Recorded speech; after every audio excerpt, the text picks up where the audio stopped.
ជំរាបសួរអ្នកខ្ញុំឈ្មោះច័ន្ទរតស៊ីរក្សារៀនថ្នាក់ទី12ដែលនៅវិទ្យាល័យប្រសិទ្ធលោកខេត្តកំពង់ចាមហើយថ្ងៃនេះដែរអ្នកខ្ញុំបានចូលរួមកម្មវិធីបោះជំរំវិទ្យាសាស្ត្រដែលបានអ្នកខ្ញុំបានយល់ដឹងជាច្រើនអំពីវិទ្យាសាស្ត្រហើយថ្ងៃនេះដែរខ្ញុំបានសិក្សាអំពីការវាស់កម្រិត pH ការធ្វើសាប៊ូដែលសម្រាប់យើងប្រើប្រាស់ប្រចាំថ្ងៃនិងការចម្រាញ់យកប្រេងដើម្បីយកទៅដាក់នៅក្នុងអាហារឬក៏សាប៊ូដើម្បីឲ្យមានក្លិនហើយនឹងនេះខ្ញុំបានសិក្សាអំពីឧបករណ៍វិទ្យាសាស្ត្រផ្សេងៗសម្រាប់ផលិតផលផ្សេងៗជាច្រើនទៀតផងដែរហើយជាចុងក្រោយនេះខ្ញុំសូមអរគុណដល់កម្មវិធី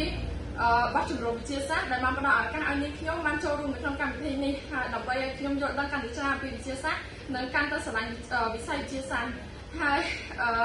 ខ្ញុំចង់ឲ្យកម្មវិធីវិទ្យាសាស្ត្របោះជំរំវិទ្យាសាស្ត្រនេះកើតឡើងជារៀងរាល់ឆ្នាំដើម្បីឲ្យប